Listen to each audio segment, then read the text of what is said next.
remix culture is at an all-time high, and games are stepping up, going beyond the port. The remake of Resident Evil for the GameCube dipped its pinky toe into the pool, but Lara Croft swan dives headfirst, making a big splash. Her first foray into tomb raiding lives on in this reimagining of her very first game, making proper bookends for the PlayStation and PlayStation 2 eras. She had the chops in '96, but how's she rocking in '07?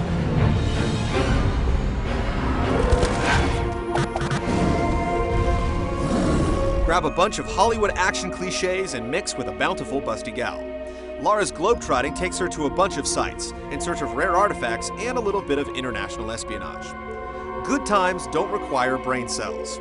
Chapters start and close with titillating cutscenes that any adrenaline junkie can admire, some of them borrowing the Shenmue-certified Resident Evil 4-approved QuickTime events, making previously scripted events interactive. It's popcorn, but with this much artificial butter, it sure is tasty. Just take all of it with a few grains of salt. I'd move on if I were you.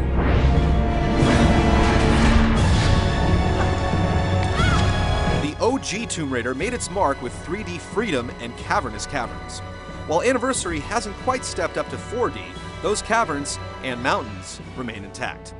Tweaks have been applied, certain parts are expanded, while some formerly pre-rendered scenes have been transformed into fully playable outings.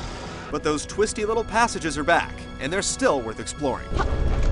There's bound to be frustration and quandary for anyone who hasn't played the original, but it's sure to be nullified with the sense of scope and awe. Tomb Raider was designed in a day when 3D worlds were still new, but the architecture hasn't taken any hits. It's far more raw and organic than what modern gamers are used to, but it's part of a near invisible charm that today's games have sort of lost from concentrating on being overly fair to the player. There's a true sense of exploration and chance accompanied with every exasperated Hail Mary jump and grab. It's the sort of game you can get lost in, but rarely stuck. Artifacts can hide from even the most stalwart spelunker's sight. And that's alright, because replaying a level is a treat as you go for more relics and artifacts to unlock more Anniversary content like bios and costumes. Not to mention Lara's Funhouse Mansion, which would make an American Gladiator blush. Each level also features a time trial mode and commentary, bringing the full Tomb Raider effect. It's a lot of content for a budget-priced game, and content that you'll actually want to access.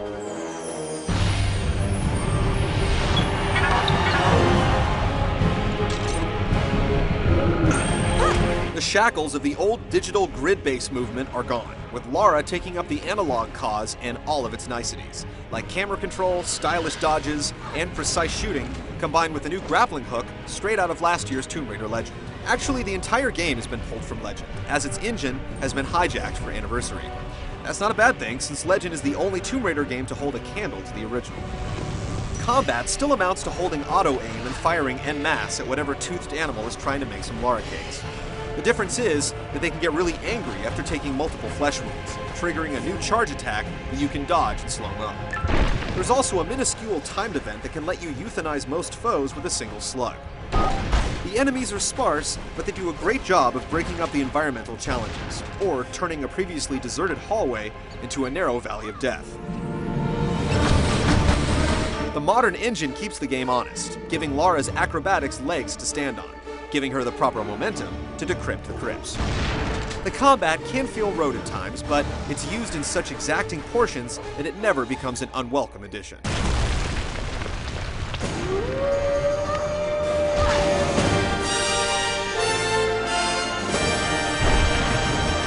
Due to the occasional frame rate dip and the inevitable constant circle strafing, this reimagining of Miss Croft's Premier Pursuit falls just short of top shelf.